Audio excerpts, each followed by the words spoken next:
Shabbat Shalom. Shabbat Shalom. Gostamos muito de ser criativos. Gostamos de criar na medida do possível. Escrevemos, cozinhamos, nos movemos com graça e com estilo. Gostamos de criar. Agora, como se cria de maneira judaica? Como se cria do jeito que Deus criou o mundo? Porque tem um método, tem uma forma, tem um seder, uma ordem especial pelo qual o mundo foi criado. E está na Torá, está na Parashá dessa semana, Parashá Bereshit, a primeira da Torá. Diferentes pessoas que criam com palavras têm diferentes metodologias ou diferente disposição que se aplicam a si próprios para poder criar. Juntei alguns. Por exemplo, o escritor Haruki Murakami tem uma rotina muito estrita. Ele acorda às 4 horas da manhã, escreve durante 6 horas, aproximadamente até 10 horas da manhã. Depois corre 10 quilômetros e depois se empapa de produtos culturais, leituras, filmes, notícias, e depois dorme 9 horas da noite. Cada um tem o seu jeito. Ernest Hemingway, o que ele fazia? Ele escrevia de pé. Falava que desse jeito era mais lúcido, mais claro. Ficava de mocassines acima de um tapete de antílope e escrevia. Não é o único, tem outros escritores também que se inspiravam ficando de pé. Nabokov, o escritor de Lolita, ele escrevia em pequenos papéis e depois acomodava esses papéis e arrumava uma novela a partir de suas notas. Isaac Asimov, ele escrevia sem pensar muito, para que sua escrita seja natural. Muitas pessoas que criam com palavras têm seu método, mas qual é o método de Deus que criou o mundo? A partir do imperativo de Ieor, seja a luz. Bom, ele tem 4 passos.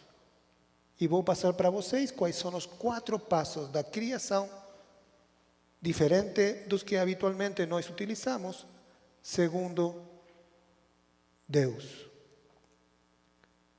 O primeiro passo, diferente de nós humanos, está regido, está coordenado pelo verbo fazer. Ele primeiro faz.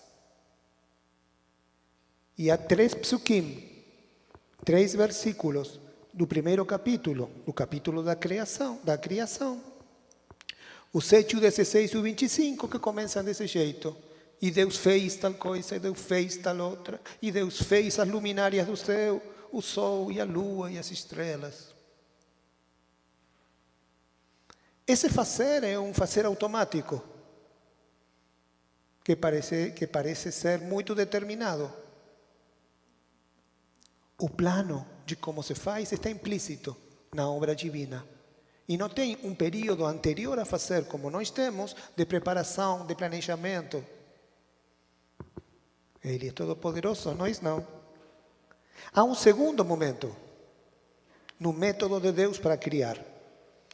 Presente na Parashá que estamos nós estudando nessa semana. E esse tempo é muito enigmático para nós, mas seria muito útil pegar o gancho. Esse segundo momento da criação é terminar, finalizar. Finalizar é uma etapa em si mesmo. Tanta importância, assim de primordial, de importante, é para Deus o fato de considerar finalizada a nossa obra. É o momento em qual o autor diz, já não me pertence, já tem vida própria. Fica um pouco mais, deadline. Acabou, tem que entregar.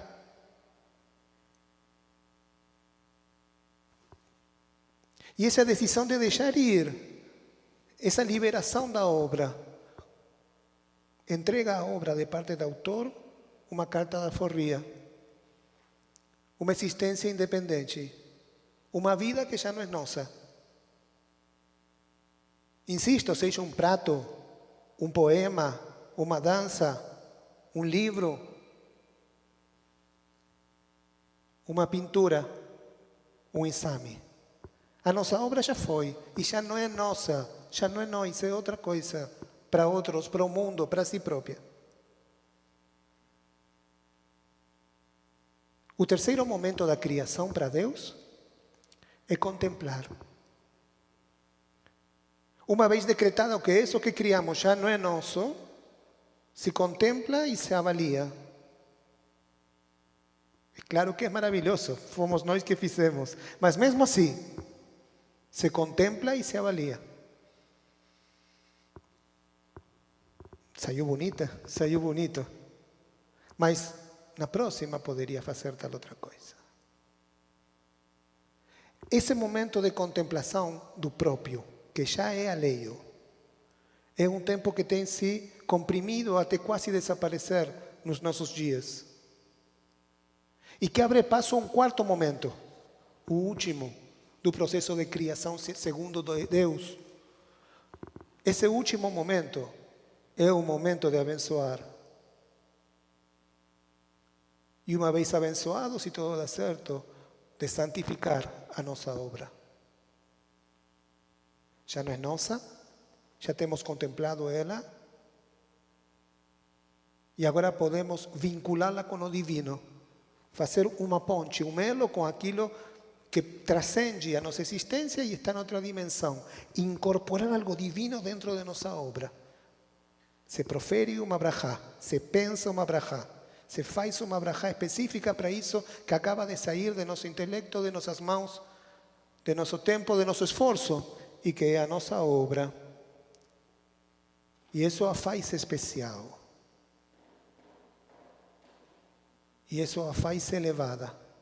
Especial e elevado são as características daquilo que é sagrado para nós.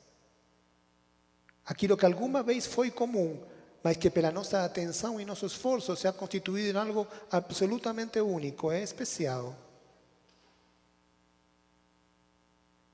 E metaforicamente está elevado.